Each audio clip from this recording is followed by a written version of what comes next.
Andrew Gray, grandnephew of one of the 6 men who met to plot the creation of the Federal Reserve System, scoffs at talk of secret cabals. Well, I'm asked whether the Jekyll Island meeting can be automatically classed as a conspiracy. And the answer, first of all, is that the need for secrecy does not necessarily imply conspiracy. Very important legislation of any kind cannot be drafted in public forum. Back in 1910, they called themselves the Jekyll Island Club. Collectively, members represented more than 1/6 the wealth of the entire world. So anxious were they to keep any knowledge of their meetings secure, they used code names even when talking to friends. "We're going to Jamaica," they would say. And those in the know would understand they were traveling to Jekyll Island. The immediate excuse was the money panic of 1907, which was engineered by Jacob Schiff and the Rockefellers to gain control of some corporations they were after. And so then they said, look, we've got another nationwide panic, we've got to have banking reform. The birth of the Federal Reserve System, we know, was at Jekyll Island, Georgia, in a secret meeting that took place that was attended by Senator Aldrich, who was the chairman of the banking committee, and whose son I knew, incidentally, Winthrop Aldrich, when he was chairman of the Chase Bank. The Aldrich Bill, as it was initially called, received such violent opposition from Democrats and reformers like William Jennings Bryan that despite avid lobbying by the monopoly men, the bill quickly went down to defeat. Once the Aldrich Bill flopped, the bankers immediately moved to Plan B. It didn't work from trying to push it through with Republicans, so they tried to push it through with Democrats. We had, in 1912, a very popular president, a Republican named William Howard Taft. The bankers needed Woodrow Wilson to sign this act into law. He did not have much charisma. He had not a chance against William Howard Taft. Teddy Roosevelt. He was an explosion upon the political scene. Dynamic, outspoken, warm, colorful, exciting, inspiring. And under the surface was a man of ideals.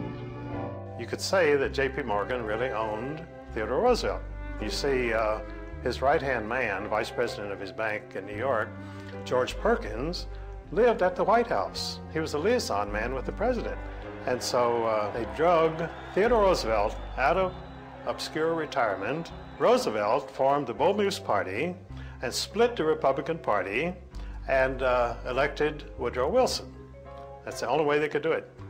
Woodrow Wilson, immediately after his inauguration, called a special session of the Congress to do away with the protective tariff, which had been the thing that had built this country. The second thing that happened was that the income tax came in. And the final thing was the creation of the Federal Reserve, which took place in December, around the Christmas holidays in 1913, that put the cap on this whole revolution. Most of the senators had gone home for the Christmas holidays. We call that in legislative circles having the skids greased.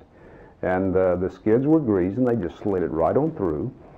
Without much fanfare, the president signed it. It became law of the land. One of the major opponents during the Federal Reserve Act battle was Representative Charles Lindbergh from Minnesota, who, interestingly enough, was the father of aviator Lucky Lindbergh, the first guy to cross the Atlantic Ocean solo. And Lindbergh fought them tooth and nail and referred to the Federal Reserve Act as the worst legislative crime ever perpetrated in the history of the United States. And that may indeed well be true. By 1916, even President Wilson was worried.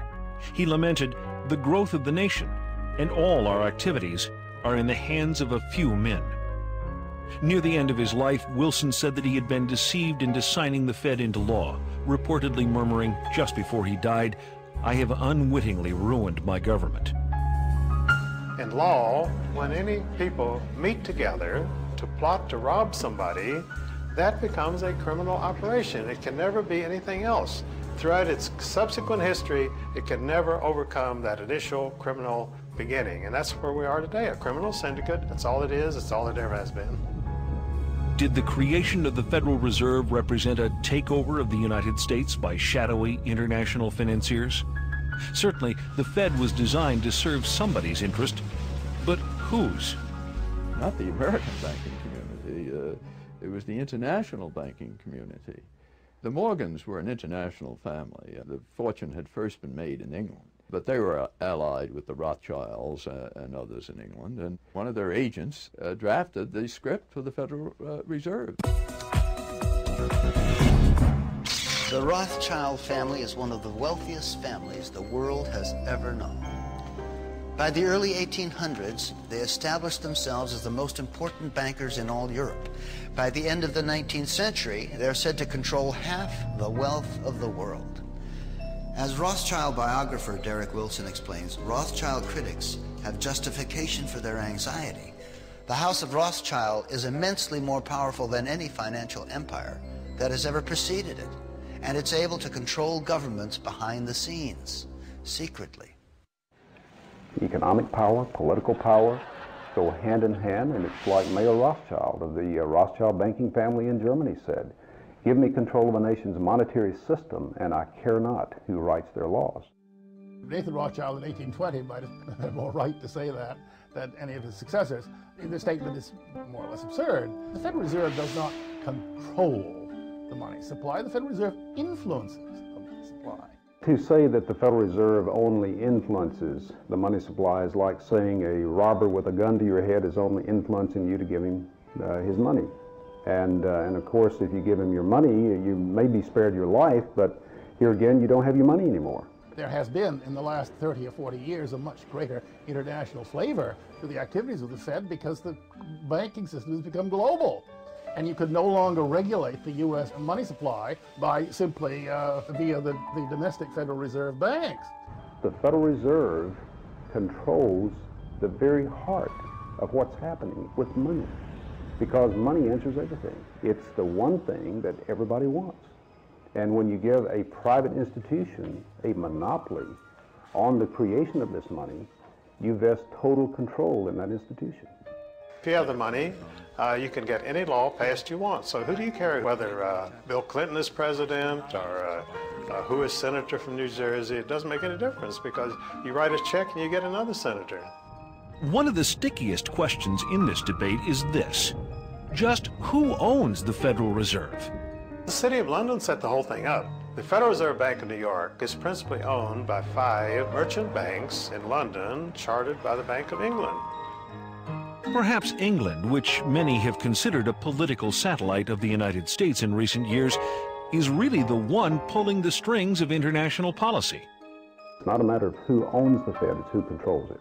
The government has given the banks a monopoly, and then you see the Justice Department doing nothing about the bank mergers. A monopoly can only exist with government assistance, and they've given great assistance to the banking monopoly.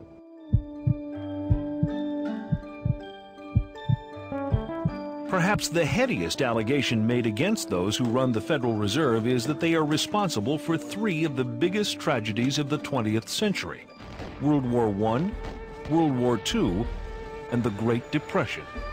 Wars are very profitable. In fact, wars are probably the most profitable thing an international banker can be involved in. So consequently, throughout the last at least 300 years of North American and European history, you see incidents of international bankers backing both sides of a conflict. They'd been trying to have a war in Europe since 1885, but the central banks of Europe had already bankrupted all the nations of Europe. They had no money. The only money was here in the United States. In order to get that money, they had to put a central bank over on the American people. It was sold as a way to bring stability to the American economy. Well, what happens just a little over a decade after the passage of the Fed? We see the biggest depression of this century in any case. For the 16 months prior to the crash of '29, the Federal Reserve increased the money supply by 62%. Now, what was happening back then? Much like it's happening today. People were buying and selling, pledging and borrowing, thinking the good times would never end. And then at the time of the crash, they pulled the plug on the money supply, and the people who had pledged their stocks, their bonds, their homes, their cars, everything, they pledged their savings accounts, they lost it all.